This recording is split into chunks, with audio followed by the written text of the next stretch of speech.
परमात्मा और किसान। एक बार एक किसान परमात्मा से बड़ा नाराज हो गया।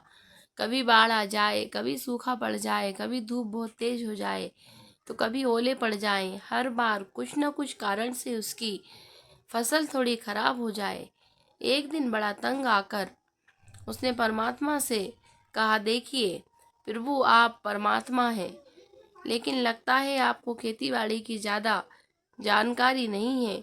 एक प्रार्थना है कि एक साल मुझे मौका दीजिए, जैसा मैं चाहूँ वैसा मौसम हो, फिर आप देखना मैं कैसे अन्न के भंडार भर दूंगा। परमात्मा मुस्कुराए और कहा, ठीक है, जैसा तुम कहोगे वैसा ही मौसम दूंगा, मैं दखल नहीं करूंगा। किसान ने गेहूं की फसल बोई। जब धूप चाही तब धूप मिली, जब पानी तब पानी। तेज धूप, ओले, बाढ़, आंधी तो उसने आने ही नहीं दिए। समय के साथ फसल बढ़ी और किसान की खुशी भी, क्योंकि ऐसी फसल तो आज तक नहीं हुई थी। किसान ने मन ही मन सोचा, अब पता चलेगा परमात्मा को कि फसल कैसे करते हैं। बेकार ही इतने बरस हम किसानों को परेशान करते रहे।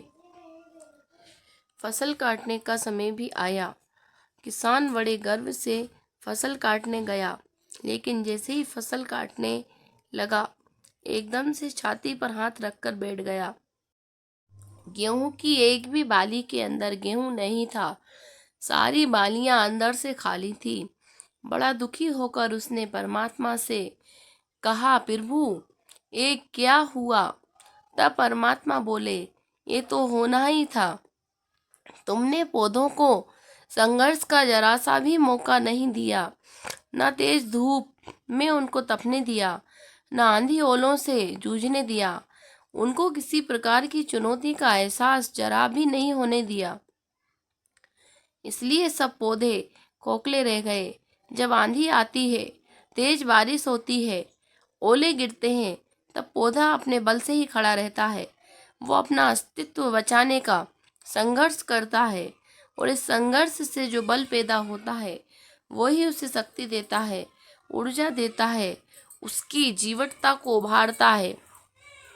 सोने को भी कुंदन बनने के लिए आग में तपने, हथौड़ी से पिटने, गलने जैसी चुनौतियों से गुजरना पड़ता है, तभी उसकी स्वर्णिम आभा उभरती है, उसे अनमोल बनाती है। उसी तरह जिंदगी में भी अगर संघर्ष ना हो, चुनौतियां ना हो, तो आदमी खोखला ही रह जाता है। उसके अंदर कोई गुण नहीं आ पाता। ये चुनौतियां ही हैं जो आदमी रूपी तलवार को धार देती हैं, उसे सशक्त और प्रखर बनाती हैं। अगर प्रतिभाशाली बनना है तो चुनौतियां तो स्वीकार करना ही पड़ेंगी, अन्यथा हम खोखले ही रह जाएंगे। अगर जिंदगी में प्रखर बनना है, प्रतिभाशाली बनना है, तो संघर्ष और चुनौतियों का सामना तो करना ही पड़ेगा। इस प्रकार की वीडियो के लिए चैनल को सब्सक्राइब एवं लाइक करें।